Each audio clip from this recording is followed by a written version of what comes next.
Imagine waking up every morning knowing that millions of lives depend on your decisions. An empire stretching across continents rests on your shoulders. Your enemies wait for you to make a mistake. Your friends could betray you. A deadly plague sweeps through your nation. War rages at the borders. And at any moment, everything you've built could disappear. Most people would break under that pressure. Marcus Aurelius didn't. Not because he was fearless, not because he had all the answers, but because he understood something most of us never learn. The greatest battle you'll ever fight is not against the world, it's against yourself. I thought of you all night, couldn't close my eyes, felt my heart stop for a minute, caught by surprise, my hands were burning. Nearly 2,000 years ago, Marcus Aurelius, arguably the most powerful man on earth, kept a private journal. He never intended for anyone to read it. It wasn't written to inspire millions. It wasn't written to become a bestseller. It was written for one person, himself. In its pages, he wrestled with anxiety, anger, distraction, criticism, temptation, and the fear of death, the same struggles that define our lives today. That journal would later become known as Meditations, and hidden within it is a blueprint for resilience, self-discipline, and inner peace that remains just as relevant now as it was in ancient Rome. Because while the world has changed, human nature hasn't. So, if you've ever felt overwhelmed by life, if you've ever struggled with self-doubt, or if you've ever wondered how to remain calm when everything around you seems to be falling apart, if there is one idea that sits at the heart of Meditations, it's this: you cannot control what happens to you. You can only control how you respond. It sounds simple, but Marcus Aurelius believed that most human suffering comes from forgetting this truth. Think about how much of our lives are spent fighting reality. We get frustrated by traffic, angry at the weather, anxious about the future, upset by what other people think of us. We constantly exhaust ourselves trying to control things that were never within our control to begin with. Marcus understood that this is a losing battle. In Meditations, he writes, "You have power over your mind, not outside events. Realize this, and you will find strength." At first, this may seem obvious. Of course, we can't control everything, but knowing something and living by it are two very different things. Imagine you're passed over for a promotion. Most people immediately focus on what they've lost. They replay the situation in their minds. They become bitter. They obsess over whether the decision was fair. Marcus would ask a different question. What part of this situation is actually under your control? Not the decision, not the opinions of your boss, not the outcome itself. Only your response, your effort, your attitude, your next action.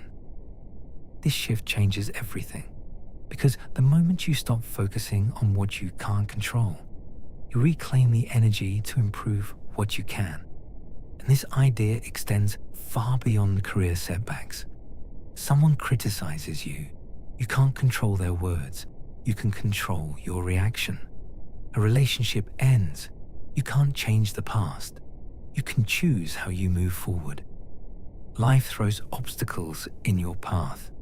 You can't always choose the circumstances, but you can choose the person you become because of them.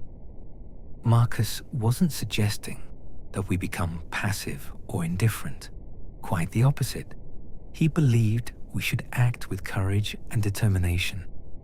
But we must learn to separate our actions from our attachment to outcomes. Do your best. Act with integrity. Give your full effort. then let go of what happens next. Because worrying about what lies beyond your control doesn't make you stronger. It only steals your peace. And once Marcus accepted this truth, another realization followed naturally. Even if we gain control of our minds, even if everything goes according to plan, there is one thing none of us can escape: time. Marcus Aurelius constantly reminded himself that life is fragile and temporary. Far from making him pessimistic, this awareness became one of his greatest sources of wisdom. His next lesson begins with a simple but unsettling reality. One day, all of this will come to an end. Most people spend their lives acting as though they have unlimited time. We put off our dreams. We delay difficult conversations. We tell ourselves we'll start tomorrow, then next week, then next year. Marcus Aurelius believed that this was one of the greatest mistakes a person can make. Throughout meditations, he returns again and again to a simple truth: life is shorter than we think. He writes, "You could leave life right now. Let that determine what you do and say and think." At first, those words can sound harsh, even unsettling. But Marcus wasn't trying to make himself fearful. He was trying to make himself awake. Because when you remember that your time is limited, many of the things that consume your attention suddenly lose their importance. The argument that ruined your day, the stranger's opinion online, the embarrassment that keeps you awake at night, the mistake you made years ago, viewed against the backdrop of a finite life, these worries begin to shrink. Marcus understood something that many of us forget. Death gives meaning to life. If we lived forever, there would always be more time, more opportunities, more tomorrows. Nothing would feel urgent, nothing would feel precious. But because our time is limited, every moment becomes valuable, every choice matters, every day becomes a resource that can never be recovered once it's spent.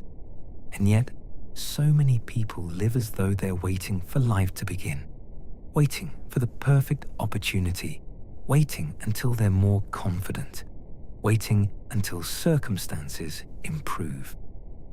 Marcus would remind us that life is happening now, not someday, not when everything is finally in place, right now. The Stoics had a phrase for this awareness: memento mori. Remember that you must die, not as a source of fear, but as a source of clarity. A reminder to stop postponing what matters, to stop wasting energy on trivial concerns, to appreciate the people you love while they're still here, to pursue meaningful work, to live intentionally rather than drifting through life on autopilot. Because one day, whether we like it or not, our time will run out. Marcus knew this. As an emperor, he watched friends die, family members die, soldiers die, entire cities devastated by plague. He understood firsthand that life offers no guarantees, and rather than becoming cynical, he became grateful. Grateful for each day he was given, grateful for the opportunity to practice virtue, grateful simply to be alive. But once you truly understand how short life is, another realization becomes impossible to ignore. If your time is limited, why spend so much of it worrying about what other people think? There is a question that silently controls many people's lives. What will others think of me? We change our behavior to gain approval. We hide parts of ourselves to avoid criticism. We measure our worth through likes, compliments, status, and recognition. And without realizing it, we hand over control of our happiness to other people. Marcus Aurelius saw this trap long before social media existed. In meditations, he repeatedly reminds himself, how quickly public opinion changes. The people who praise you today may criticize you tomorrow. The people who admire you now may eventually forget your name entirely. Fame fades. Recognition fades. Even the most celebrated people in history eventually become little more than names in a book. Marcus writes, "Consider how swiftly all things are dissolved and resolved." His point wasn't that achievement is meaningless. It was that basing your self-worth on the opinions of others is dangerous, because the approval of others is something you can never fully control. No matter what you do, someone will disagree with you, someone will misunderstand you, someone will criticize you, and if your peace depends on universal approval, you'll spend your entire life chasing something impossible. Marcus understood this better than most. As Emperor of Rome, he had access to more praise and admiration than almost anyone alive. Yet he also faced criticism, political opposition, betrayal, and judgment from every direction. If anyone had a reason to obsess over public opinion, it was him. But instead, he asked himself a different question. Am I acting according to my values? Not, do people like me? Not, am I being recognized? Not, am I winning everyone's approval? Only, am I doing what is right? This shift is incredibly powerful, because when your self-worth comes from your character rather than other people's opinions, criticism loses much of its power. You no longer need constant reassurance. You no longer feel compelled to prove yourself to everyone around you. You stop living for applause and start living with purpose. At the end of the day, the only person you must answer to is yourself. And once you stop chasing validation, something remarkable happens. The obstacles and setbacks that once felt devastating begin to look different. Instead of seeing them as threats to your image, you begin to see them as opportunities to grow. Most people view obstacles as interruptions, something standing between them and the life they want. A setback at work, a painful breakup, a failure, a rejection, an unexpected hardship. We tell ourselves, things would be better if this problem didn't exist. But Marcus Aurelius saw obstacles differently. He believed that difficulties are not detours from the path. They are the path. In one of the most famous passages from Meditations, he writes, "The impediment to action advances action. What stands in the way becomes the way." At first glance, this idea seems counterintuitive. How can a setback help us move forward? How can suffering become an advantage? Marcus understood that challenges reveal who we truly are. Anyone can remain calm when life is easy. Anyone can be patient when nothing is testing them. Anyone can act with courage when there is nothing to fear. But character is forged under pressure. Just as fire tempers steel, adversity strengthens the human spirit. Think about the moments that have shaped your life. Chances are they weren't the comfortable ones.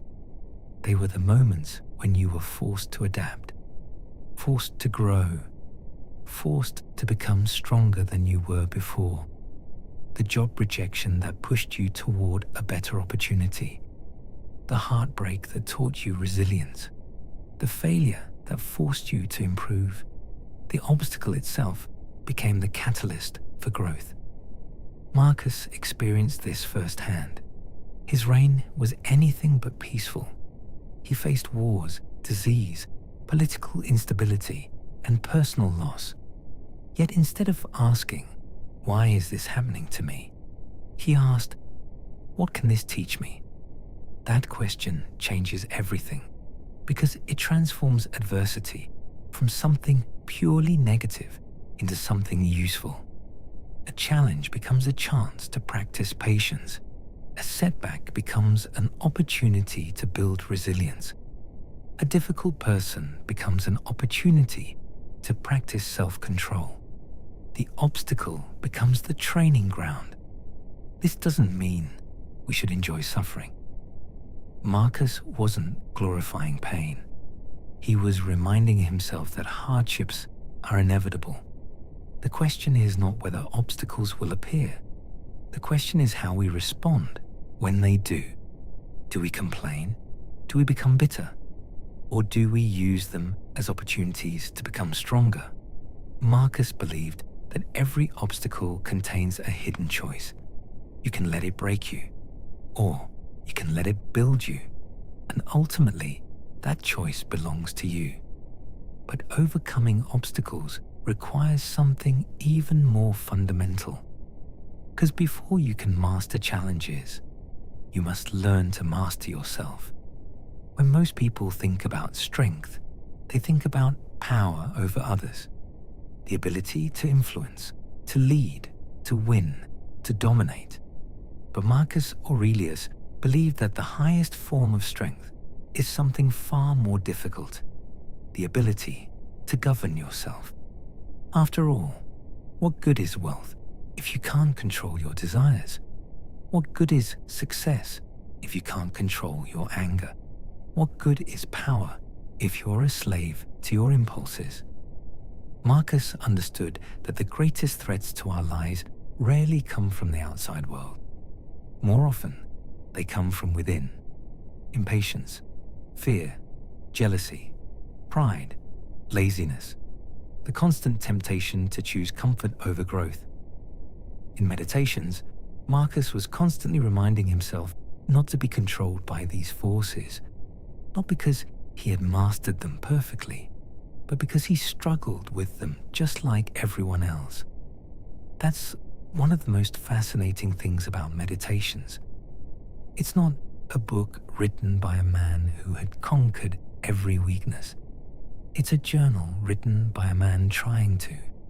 Again and again, Marcus reminds himself to remain calm when insulted, to stay disciplined when tired, to act rationally when emotions threaten to take over. Because he knew that a person who cannot control themselves can never truly be free. Think about how often our emotions dictate our actions. We say things in anger that we later regret. We avoid difficult tasks because they feel uncomfortable. We procrastinate because immediate pleasure is easier than long-term growth. We know what we should do, but we don't do it. Marcus saw this as one of the central challenges of being human, and his solution was simple, though not easy. Practice discipline daily, not occasionally, not when you feel motivated, every day. Because self-mastery isn't built through grand gestures. It's built through small decisions repeated consistently over time. The purpose of life is not pleasure. It is not wealth. It is not fame.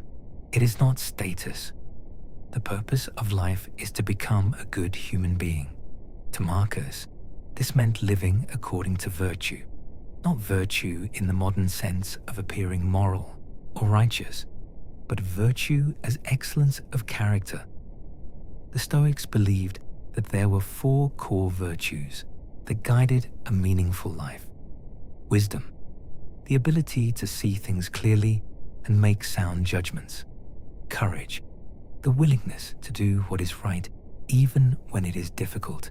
Justice, treating others fairly and recognizing that we are all connected. Temperance, the ability to practice moderation and self-control. Marcus viewed these virtues as a compass. No matter what happened around him, he could always return to them. Because while external circumstances are unpredictable, character is something we can work on every day. Think about how much of modern life encourages the opposite. We're taught to chase more money, more followers, more recognition, more possessions. And yet many people achieve these things, only to discover that they're still unhappy. Marcus would argue that this happens because we've confused success with fulfillment. Success is often measured by what we have. Virtue is measured by who we become. And when life comes to an end, one matters far more than the other. Marcus frequently reminded himself that every person, whether emperor or servant, eventually faces the same fate, the same mortality, the same passage of time.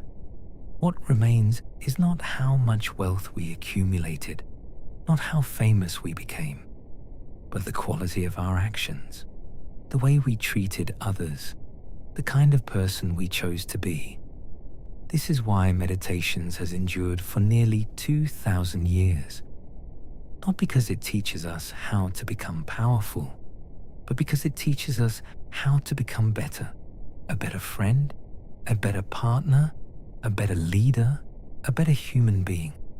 Marcus understood that we cannot control how long we live, but we can control how we live.